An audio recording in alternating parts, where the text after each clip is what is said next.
Viki Pricing explained what you get for your money. Viki isn't just a streaming service, you won't believe the range of content it offers. Most people get this wrong by assuming it's only for K-dramas. The surprising truth is Viki includes dramas, movies, variety shows and anime from Korea, China, Japan and other countries, all with community subtitle translations. Pricing is straightforward.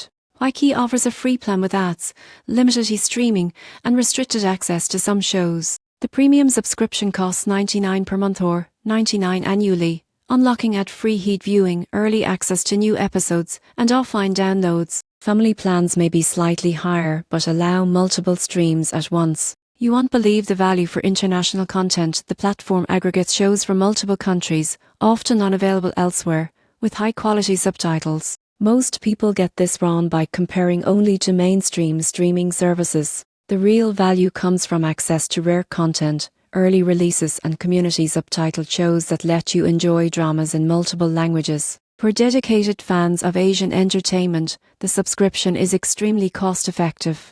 In conclusion, Viki Pricing is simple, transparent, and tailored to global viewers. By understanding the free versus premium plans, heat access, and early releases, you go from zero to pro in evaluating whether Viki provides value for your entertainment needs, especially if you love international content.